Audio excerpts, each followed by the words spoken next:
Kausap natin si Darlene Dumalagan ng San Pedro, Laguna. Ang kanyang reklamo, ang babae nakarelasyon ng live-in partner.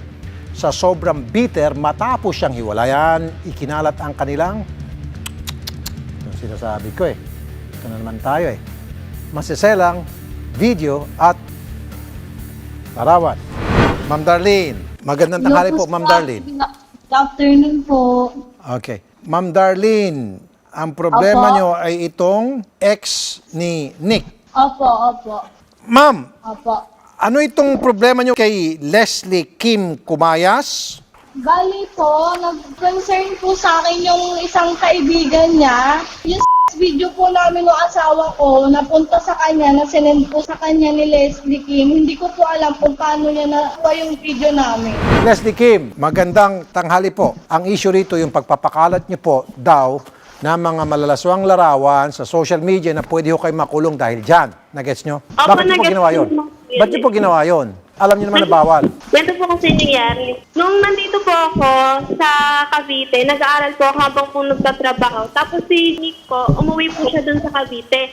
Tapos dun po, lagi po akong nag-i-update po sa kapatid niya na ganito, ganyan, nasa na yung kuya mo, ganyan, ganyan. Tapos sabi niya lagi daw umaalis. Yun pala, gumagawa na pala ng video pag nakikipagkita. Tapos marami po silang ginagawa. Tapos nakikipaghiwalay na ako sa kanya. Tapos ngayon nakikipagbalikan naman daw. Kasi pag iniwanan siya ni Darlene, babalik siya sa akin. Tapos pag nagkabalikan kami, si Darlene gumagawa ng kalokohan na naman para magkahiwalay kami. Tapos nung nakita ko po yung video, nung pumunta po ako dyan, nakita ko po yung video, sobrang sakit po yun sa akin Nandilim po yung, yung paningin ko. Ang ginawa ko po, si Ate Algin po, na siya po yung tinuturing ko na parang totoong kapatid na kasama ko po dito sa dorm. Siya po yung tinatakbuhan ko pag may problema ako sa school ko, sa love life ko, ganyan-ganyan. Lahat-lahat na, tinuturing ko na talaga siyang totoong kapatid. Tapos ang nangyari pong ginawa, sinan ko po sa kanya, sabi niya, ay grabe naman, ginawa pala sa'yo, ganyan-ganyan. Sabi niya, ganito gawin mo, ganyan-ganyan, libog mo na lang pansin. Tapos hindi ko na lang pinansin. Tapos ito naman po si Nick, nakikipagbalikan na naman po sa akin, na nakikipaghiwalay ako sa kanya. Tapos, ang nangyari po niyan, nung nandito na po ako sa Cavite, bumalik na ako. Yung video na po, 4 months mahigit na po yun. Wala na po yun Okay. Wala na pong issue na yun. Hindi ko po siya pinost, hindi ko po siya minayday. Sinend ko lang po kay ate, pati po sa kaibigan ko. Yun lang, dalawa lang sila. Tapos ang ginawa po ni Ate Algin, ay nung nag-away po kami ni Ate Algin ata ng isang araw, diba? Nung isang araw kami nag-away, sabi ko, ate, pwede ko na ba kunin yung pera? Kasi nga ganito, ganyan. Kasi kailangan ko na mag-apply kasi ako sa, sa ibang company. Ma'am. Gagamitin ko na. Ma'am, pwede makasingit. Una, naunawaan ko po yung inyo pong naramdaman kasi niloloko pala kayo nitong si Joshua Oliver. Kung meron po kayong issue kay Joshua Oliver, pwede niyo siyang pagalitan, sumbatan, murahin. Kung anong gusto mong gawin sa kanya, gawin mo dahil nga naman balasubas On the other hand, wala ko kayong karapatan na yung pong malalaswang video nila ni Darlene ay ipakakalat mo. Okay, sabi mo, ang pinasahan mo, 2 tao lamang. Pero doon pa lamang, ma'am, may pag-amin ka na at ipinasa mo yung video na hindi dapat, private video yon, pwede kayong makasuhan. Naintindihan niyo po? Ma'am Leslie. Opo, naintindihan ko po yun. Pero sana po maintindihan naman po nila yung side ko Okay. Ganito kasabihan dito, kung walang reklamo, walang kaso. So, babalikan natin ngayon itong si Darlene. Darlene. Po, Sir Idol. Alright. Now, ang sinasabi po ni Leslie, sana maunawaan mo rin daw ang kanyang katayuan. Actually, Darlene, ang pinakaloko-loko dito, hindi naman si Leslie, kung tutuusin. Ang kaawan yung dalawa rito, si Nick, Joshua. Kung ako sa inyong dalawa, mga girls, nakikinig kayong pareho, magsali-puwersap kayo para ipitin nyo itong lalaking tong ulupong. Ito yung loko-loko Hindi si Leslie at hindi si Darlene. Ginamit kayong pareho Di ba? Opo. Andiyan ba sa tabi mo itong si Nick? Opo, nandito po siya. Kumuha ka ng tabo, pukpukin mong ulo niya. Napokpok ko na po. Ay, hindi, joke lang yun. Baka may pumutok ang ulo. Napokpok ko na po yan nung nakarang araw pa po. So, anong ginagawa mo? Ba't nandiyan ka pa rin sa kanya? Bali po kasi, naabutan din po kasi ako ng lockdown dito. Bali, yung magulang ko po kasi nasa Muntinlupa. Bali, sir, ayoko po sana itong makarating sa magulang ko kasi yung nanay ko po dinadialysis. Oh, Ayoko okay. po sanang malaman niya to. Kaso sobra na yung babaeng yan. Unang ginawa niya sa akin, pinost niya yung mukha ko. Facebook mukha ko, may caption siya. Minayday niya din po yung video namin. Na sinabihan siya na i-delete mo yan kasi nude pic yan. Pangatlo, minay din niya nung last week yung picture ko na may caption siya. Ito na po yung huli, yung video na hindi na po ako nakapagsimpe, na sobrang napikon na po ako sa kanya. Wala Ma'am. akong ginawang foul sa kanya lahat. Nintindi ko kasi bata ka. Sabi kong ganun sa kanya. Babae din ako, naiintindihan mo din ako kung bakit mo yan ginawa. Kasi sinungaling. Grabe. O ikaw nga, mandami ko screenshot dito, wag ikaw ang sinungaling. Marami din ako yung screenshot. Ayan, may witness ako. Kaibigan mo lang nagsasabi na kung gano'ng kasama ang ugali mo, Leslie. Sinabi na sa'yo yung ugali mo. Ako pa sasabihan mo ng sinabihan mo ko ng Bakit Kung kanino ako nagpapaganyan? May ebidensya ka ba? Excuse me, Okay. bago kami naging kami, hiwalay na kayo. Yun yung totoo. Okay. Girls, Ikaw girls, ang sugod-sugod girls. sa trabaho niya. Pupunta ka kanito yung lalaki, magpapatulong sa akin. Girls, awat muna. Ganito ang gagawin natin. Leslie Kim, pakibura na po yung mga post na yan at pakisabi po sa mga pinasamong mga kaibigan mo, stop na dahil kung hindi, pati sila madadamay. Okay? Gawin mo yan. Sir, ginawa ko na po yun. Sinabi ko na po, nakabura na po lahat. Yung kaya Okay. Now, Darlene, burado na. So, wala ka ng problema. Hindi, wala pa po akong assurance, sir, kung bura yun eh. Kasi hanggang sa kaibigan niya, nandun pa rin yung video. May witness ako na kahit tawagan niyo po yung witness. Ma'am, si Leslie ay tatawag sa lahat ng mga tao na pasahan niya ng video o litrato na yon dahil kapag hindi, lahat sila makukulong. Nakikinig ka, Leslie? Opo. Kaya gagawin mo yung sinabi ko. Lahat sila, Nakapanap lahat. lahat. At wala nang Kaya lalabas pa. Hindi ko alam kasi blinak niya ako eh. Well, Ma'am Leslie, assignment mo ito sa akin. Tawagan mo lahat ng mga kaibigan mo, kakilala, kung sino man yung mga napadalhan mo ng malaswang bidyong yon. Pagsabihan mo sila na itigil, burahin, dahil kapag hindi, ikaw at sila ay pareho makukulong. Gets nyo? Opo.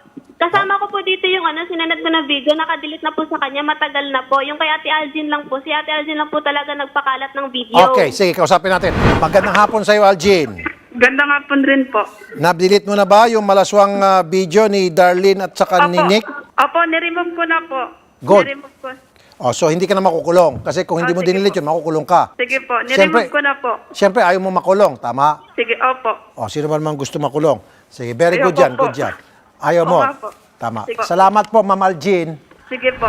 Ma'am Darlene, gaano ka nakatagal na nagsusubaybay sa programa po ng RTIA? Bali, wala pa po akong anak kasi, sir. Bali, nagilibangan din po namin yan ng kalibin partner ko. Baka matulog, nanonood po talaga. Oh, very kami. good. Thank you. Ma'am, Nanonood. Kaya, yung lahat ng kaso na about din sa mga legal asawa, pinapanood nyo? di po ako ma-action sa lahat ng ginagawa niya kasi sabi ko sa sarili ko, Ma'am, kaya ako tinatanong yan kasi kung ikaw ay palagi nanonood ng programa natin dito, araw-araw po, pinupost ko yan sa YouTube at saka sa FB, Wanted sa radyo, dito ngayon. Kayo mga kababaihan, pinakawag nyong payagan ang inyo pong mga partner na kunang kayo ng litrato habang kayo po hubot-hubad or habang kayo po nakikipagtalik sa kanila. Opo. Okay? Opo. Kahit na yan ay mister ninyo, lalo pa kung live-in partner nyo, lalo pa kung boyfriend nyo lamang. Dahil darating ang time, tulad nito, pag nagkaaway, kayo ni mister, maaari maglilik yan. Or, Hindi naman kapag po kasi makinig ka talaga- muna ma'am, kapag si mister o si partner nagkaroon ng panibagong karelasyon at nakita yun ng kanyang karelasyon para makaganti, ipopost yan. Okay? Opo. So ma'am, next time, ano po yung hindi nyo nagagawin? Yung gumawa po ng video. Very good, very good. Okay, so solve na tayo. Buburay na po ni Leslie at kayo po ma'am, kung ako sa'yo, hiwalayan mo na yan si Nick Joshua. Bad news po yan.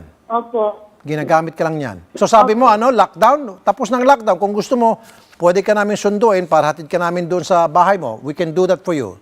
You like? Sige po, sir. Okay, good. Hindi po ako nagbibiro, ma'am. Totoo to. So, saan ka ba ngayon?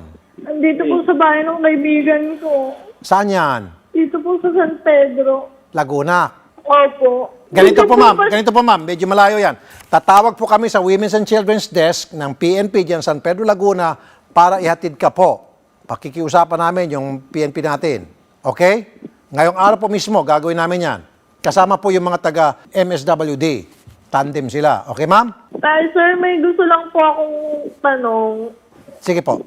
Kasi po, pag nalaman po doon ng magulang ko, hindi naman po kasi papayag na hindi talaga yan magsampa ng kaso, lalo po yung papa ko. Lalo na po may mga ebidensya po ako laban sa kanya. Kanino po? Labang kay Leslie? Opo, meron po ako mga ebidensya, mga screenshot po. Pwede kayo Gusto ko magsampa lang- ng kaso, ma'am. Yan Opo. po yung karapatan ninyo kung gusto nyo po. Yun po yung gusto ko talaga mangyari para manahim. Hindi kasi yan titigil eh. Ilang buwan na ako. Kinausap ko na yan at tigilan niya na ako. Pero ma'am, alam nyo, ganito eh. Pasensya na po, mama. I'm so sorry. Siguro, it's about time na, for once, hindi ako tutulong para masampulan at madala at mapanood to ng ilang mga viewers na kababaihan. Oy, hindi pala ako tutulungan. Kasi sa ngayon, ma'am, sorry ang iniisip kasi nila, sige lang, hubad pa more, hubad ako rito, buka ka dito, buka ka doon. At kapag ito'y lumabas sa social media, andyan naman si RTIA, tutulungan kami para kumuha ng hustisya. Heck, this time, no. Opo, sir. Do it yourself. At least, ma'am, ang naitulong ko sa iyo is napabura ko. Opo, pero... Yung pagdemanda, ma'am, second step, ikaw na yon. Para this Opo, will serve opo. as a lesson to you and to all the women na gagawa niyan, hindi nila gagawin. Opo, In the future. ano na lang po ako sa magulang ko. Kasi Sila gusto na lang ko po. din- Wag na po kami. Okay? Opo. Para Opo. naman ito'y isang leksyon po sa inyo at doon sa mga manonood, next time hindi na po ako tutulong. Tutulong na lang po ako na mapabura, pero yung habulin, yung nang-post, paulit-ulit na, sirang plaka na ako rito, hindi na ako tutulong. Kayo na magdemanda. Opo, Okay? kami na lang po. Opo. Very good. Salamat po, madam, ha? Ma'am Darlene. Opo. Salamat, sir. At ngayon po, ma'am, tatawag ako sa Women's and Children's Desk ng PNP para sunduin ka dyan, alisin ka dyan kay Nick. Opo, sir. Okay, may gusto kang sabihin kay Nick bago ka umalis dyan mamaya? Mensahe kay Nick? Wala na, sir. Ba't wala kang gusto sabihin sa kanya? Wala, para sa anak na lang namin siguro. May anak kayo. Opo. Ilan? Ito lang po. Well, good luck po sa inyo, ma'am, ha? Ingat po kayo palagi. God bless. Thank you po, sir. Yes, madam. Thank you po. Opo.